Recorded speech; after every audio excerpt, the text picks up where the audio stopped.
Hey everyone, and welcome to this module on FIRO. So this is the FIRO cycle. What is this module all about? Well, in UIP, as you know, we take committees from maybe 5 to 15 strangers, put them together and expect them to work well together. Well, not really. In UIP, we go through a whole phase of team building and sharing, etc., in order for them to work well together. And everything that we do is underpinned on this theory called Fundamental Interpersonal Relations Organization. We know it as FIRO. So this is like the main chair's theory.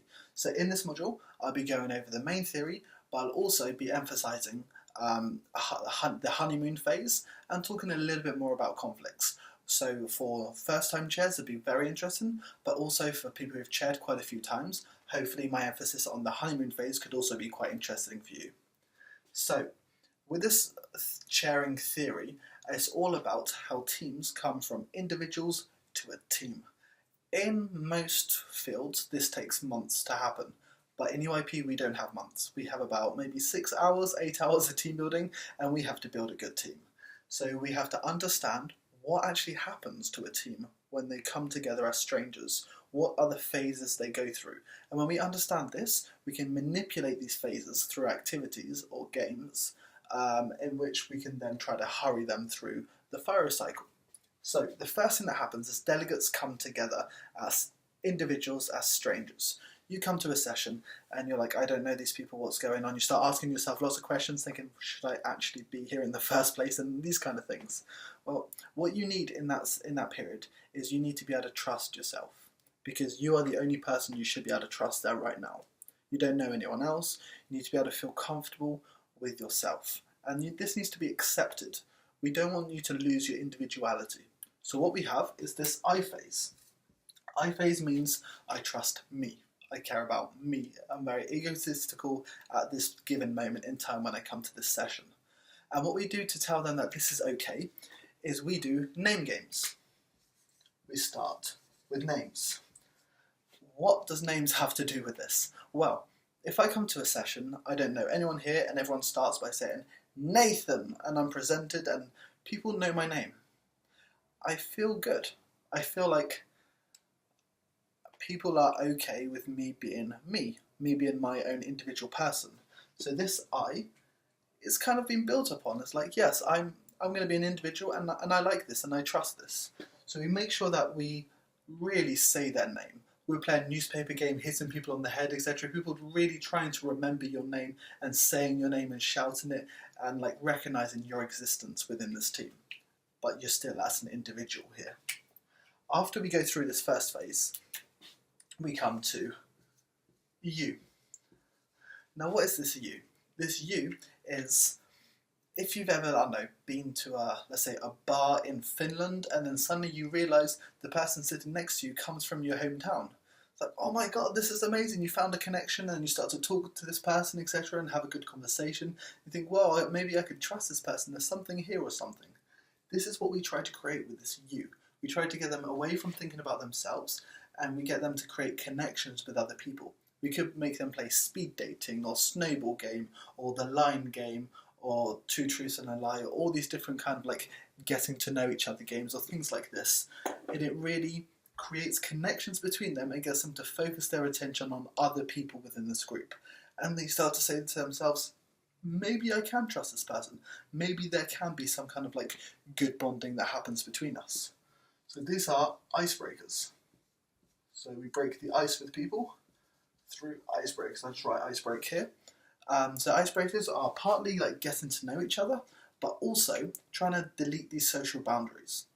Let's say in the UK especially, I can't just go up to someone I don't know and hug them. In UIP I can. So this is what we try to do, is we delete these social boundaries, doing touchy-feely kind of games to help this ice-breaking phase work well, to help people actually create connections with other people and say, you should be feeling good and comfortable, and this is a good thing that's happening here. So they start to enter this you phase. Now once we try to drag them away from just getting to know a little bit, potentially making connections with people, we try to get them from that all the way to a workable team, which we call we. Now, this is a long journey, and it has now a couple of steps to be able to get to a workable team from this point where they've kind of recognised the existence of other people in the team. First of all, we like to take them, especially in EYP, through a honeymoon period. And what is a honeymoon? A honeymoon is just after you get married, you go on holiday, and you have like the holiday of a lifetime. Everything's great, everything's new, everything's great, yay. This is a honeymoon phase. There's the committee. They believe they have working as a good team. They've got this false sense of unity. They're like, yay, everything's great. This is what you're trying to create. Now you create this through different kinds of problem-solving games, but very easy ones, and communication games, once again easy ones, such as, let's say, the lava game. You know, the game where you have like a limit here and a limit here and delegates each side, and they have to pass something without throwing it. They have to find strategies, and each time you make it further and further until they've done it really far and you don't think they can go too much further. Then you congratulate them and, oh my god, you guys have done it so far away. I've never seen any committee do it that far away before or anything like that. They feel like really, really good with themselves, and they have this false sense of unity, and they can become this kind of team, but not a workable team yet. And so here, they've created this fake team, and then we try to create a real team through conflicts. Conflicts are so fundamental to EYP in general, especially to FIRO cycle, but without conflicts you cannot have a team.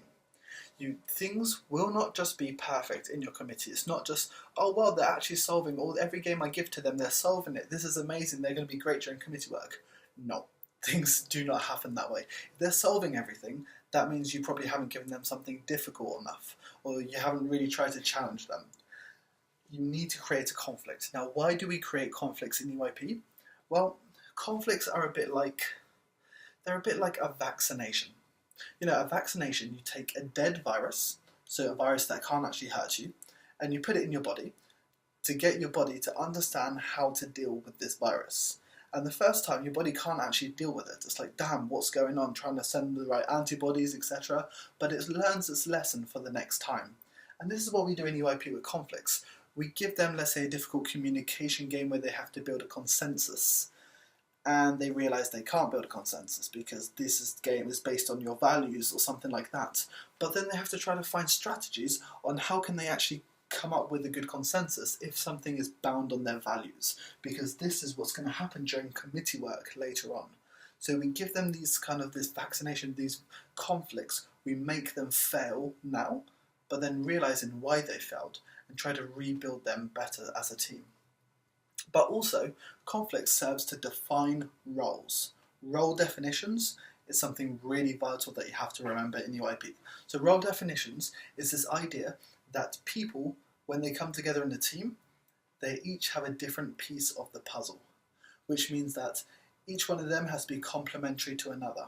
Maybe you and I can be very, very similar people, but when we're in a team, we're not going to be similar, because the team needs us to be different. The team may need me to be an idea person and you to be more of like the, let's say, the structure person, making sure things are being done on time and in an orderly fashion and making sure things are done that way. Maybe our team needs this person over here to sleep and not to do anything. Maybe it needs this person over here to be more of this kind of leader figure. Maybe we need this other person who's needed there just to kind of sum up our conversations at the end of a long debate and kind of show us that silver lining side. You know, people will play different roles within a team, and this is a really, really healthy thing. And conflicts allow these roles to be defined and for people to understand these roles and to recognise who's playing what role within this team. No one's going to be like, okay, so I'm idea person, you're this person. They're not going to do this. But it's a subconscious thing where we actually understand each other's roles. If you take any of your groups of friends, I'm pretty sure you can sit down on a piece of paper and say, this person is the one who gives the team energy, this is the person who gives us ideas, this is the person who, etc. You could actually define within your team what this person does almost every time if you really think about it. So this is why conflicts are so essential. And I'm actually going to change something here a bit, because I realised that this isn't a good representation. Instead, think of a conflict like this. that it will, as soon as you have a conflict, your team will go back and become worse. But then once they've solved their conflict and they've learned from it, they become a better team. Then they have another conflict, better team, another conflict, better team, another conflict. And they keep doing this again and again and again, and there is no limits on how many conflicts a team can have. No limits at all. The more conflicts they have, the better they are as a team. If your committee does not have a conflict, you've probably done something wrong, and you really want to think about, how can I create a conflict here? Conflicts can be difficult to create, very difficult. This is why we do so much training, and we will do more training on how to create the right conflicts through problem solvers. But they're essential to be able to do in order to bring us to a workable team. Now we finally reach this phase which we call we, which means we can work as a workable team. I understand what this person, what that person's role is within this committee. We have this topic, and now we can actually talk about this and solve things, and we can work effectively and efficiently together. And we already have strategies that we use. And once we've entered this phase, we can work. So now we've finished working. At the end of everything, we have the end phase. Now the end phase is so important to EYP, yet is ignored in so many sessions. And I hope during our sessions, end phase will not be ignored. Now what is the end phase? End phase has two purposes. First of all, like we said, people define themselves in a role within the session. Your role that you have with your parents or with your friends or in EYP is different every single time, because when you change groups, the group needs you to be a certain person for that team, for that group, because when there's a vacuum, vacuums need to be filled. So you take different roles. So we need to say to them that we've had these roles, we've been this team, but now the team is ended and we're all going our separate ways, and if we were all to come back together, things would be different. We wouldn't be in the same roles. They need to subconsciously realise that the team is no longer what it was for the EYP session.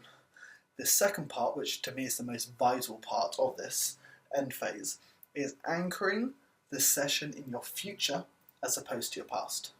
What does this mean? Well, in EYP we talk about post-EYP depression, also known as PED. There's even a Wikipedia page about it. You can have a search if you like. That is this notion of there's this lacking something in your life that you can only find in an EYP session, etc. To me, PED is a result of the lack of end phase. Because an end phase can also say to you, what did you really learn from this session? What was amazing about it? And you talk about these things. And then you think to yourself, how can I take these amazing things and put them in my future? How can I make sure that this wasn't something that happened just one time, but let's say my coffee drinking skills, how is that going to help me in my future? So when I think back to the session, I don't think, so sad I'm not back there anymore. I'm so happy that the session is still living with me because I've taken lessons learned from it to apply to my future. So even though the session's over, the good things about the session will live on with me. And this is what a good end phase can do. There are many different activities. For example, the one I love to do is you go around, you ask people to say one or two different things which they really love from the session, and then you ask them, you go around again and say how can they apply this to their future, etc. And you kind of explain the side of let's anchor everything that's good that happened in our futures and not let it dwell in the past or something like this. It'd be a really good way of doing a good end phase. So this is the FIRO cycle. This is the theory that we use in EYP to better understand group dynamics and to understand what's happening in a team. But warning, this is just a theory, okay? A theory is here to help us understand regularities in life. What does that mean? Well, a regularity is, for example, every time that strangers come together, they only really trust themselves. We see this time and time again. When you start to introduce them to others, they start to question the others and start to think maybe we can build something here. If they can solve an easy problem, they will enter this phase, etc. We can kind of see these regularities, these things that tend to happen, and then this theory helps us make sense of it, understand it, and manipulate it. So we manipulate it with our different games. We make sure we pass them from the U to the honeymoon through an easy problem solver. we make sure we pass them into a conflict artificially through something. The conflict could happen just naturally, but we don't have time for that. So by understanding this theory, we can manipulate things. But it's just a theory, which means that if you don't see everything happening in real life as it was described here, that's normal. This is just a guide to help you think about it. Now, applying this theory to something else. It's been applied to so many other things that we do in UIP. And here's one other thing.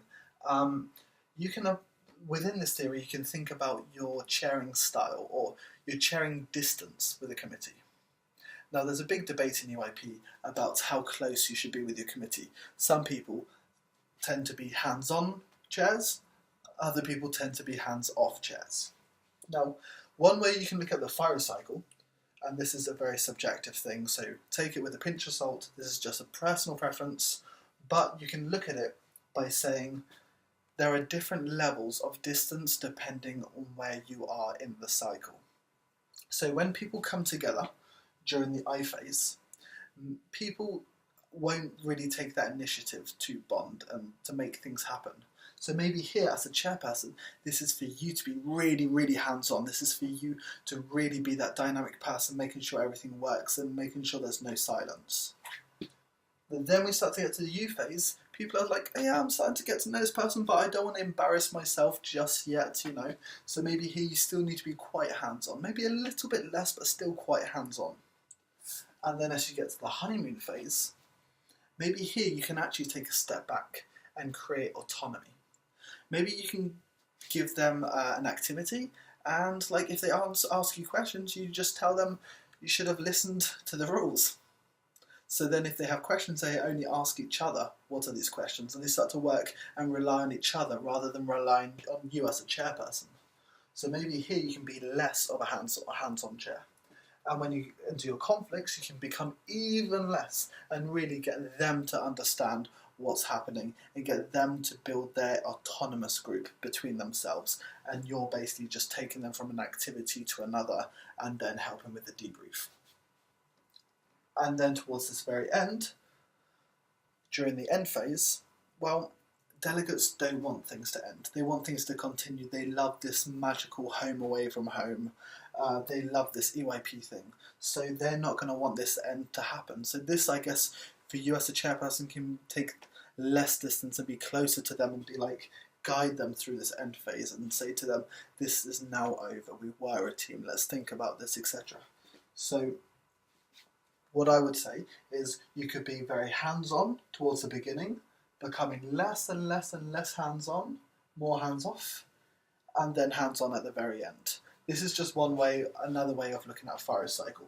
And you can think about lots of the other things that we do in UIP by looking at this FIRO cycle and thinking, okay, within this, what else do I do, etc. And you can apply that to lots of other things that we do in UIP. And that is the FIRO cycle.